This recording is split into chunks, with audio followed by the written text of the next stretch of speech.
Hello everyone. Today I am channeling the most fabulous Brene Brown. I'm going to talk a little bit about shame. I'm going to talk a little bit about vulnerability and how these two things affect us in so many different situations in our everyday lives. Stay tuned. Hello, I'm Kate. Welcome to I Love 50, a channel dedicated to motivating and inspiring every single woman over 50 and beyond. Hello everyone. It's Kate here. How are you all doing out there? So this week's story is going to be a little bit disjointed. I've tried to gather my thoughts around it, but we will just have to see how we go. Because I never like to miss an opportunity for personal growth, I've done a lot more thinking about the mammogram experience that I had. So please go and watch those videos about what happened to me. I'll link those videos below. But just kind of briefly, I got the call back after having had my first mammogram because they'd found an area of concern. I had to go back, get more tests. All turned out fine, but the whole experience really threw up some real issues for me. I felt that what came out of that experience is actually relevant for all of us, which is why I want to talk about it, and relevant and applicable to all sorts of experiences that we find ourselves in life. And anxiety had really kicked in for me, which I'd done a lot of work on over the years, and I thought I was doing really well until this happened. And I came to the conclusion that I didn't handle it very well, and this is what I really wanted to talk about. It was something that Brené Brown said in her new podcast that really struck a chord with me as being so very true. For those of you who don't know who Brené Brown is, hello, where have you been? Go and watch her numerous TED Talks, listen to her podcast, read her books. She talks about shame and vulnerability and how these can stop us trying new things, going out there in the universe, and they can stop us from growing. She's done a lot of research and studied this for many years. I'll put some links in for you below just to make it really easy for you. And what Brené says is this, that sometimes we are afraid to name feelings or experiences because we think that naming them gives them power. But it's actually the reverse. When we name them, it gives us power. So the mistake that I made when I was going through my experience with the mammogram thing is that I just didn't talk to anyone about it. I didn't want to worry anyone, and I didn't name it. And I somehow felt that by talking about it, it would actually make it real and that it would give it power. So I bottled it all up. I was sick with worry. So by naming about it and talking about it, I got that power back.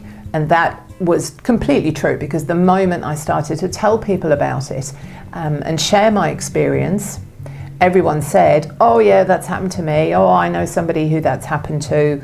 And it completely normalized the whole thing and made it much, much easier to deal with, which I know sounds like common sense, and it is, but it's really hard to apply those things while you're going through what for you is a very stressful situation.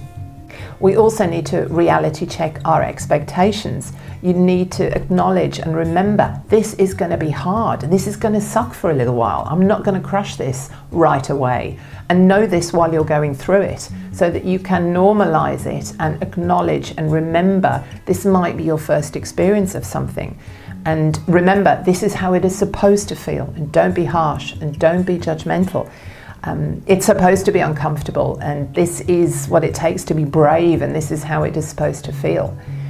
Put it in perspective. This feeling is not permanent. It will end. We do set such terrible expectations around first times and how we handle them, and we set ourselves up for such shame when it doesn't go according to plan or we do experience feelings of inadequacy. But being new at things does make us incredibly vulnerable.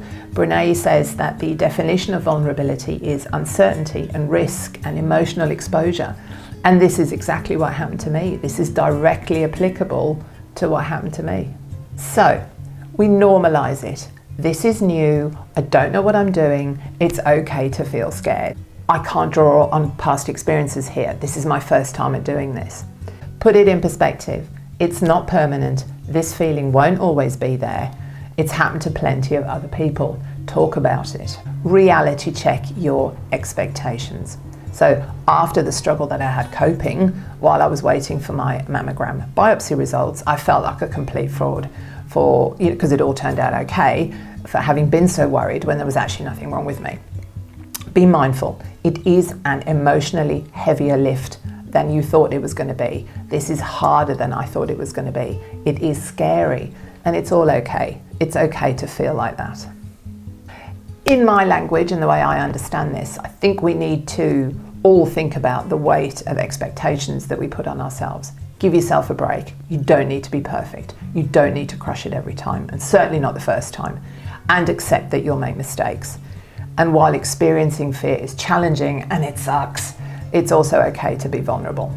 To quote Brene Brown again, learning how to normalise discomfort, learning how to stay standing in the midst of feeling unsure and uncertain is the foundation of courage, and that's how you get braver with your lives.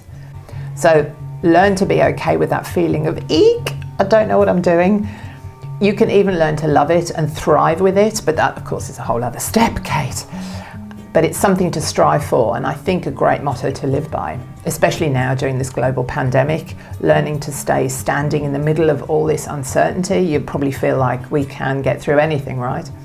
So tell me in the comments below what you're struggling with. Have you had something happen to you that this applies to? I'd love to hear your stories, your successes, your failures, so that we can all share and normalise this. And I will see you next time.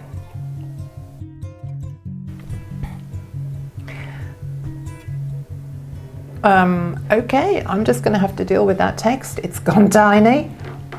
Oh, dear me. Speak properly, Kate. Do it again with your eyes open, Kate. I think we'll do that again.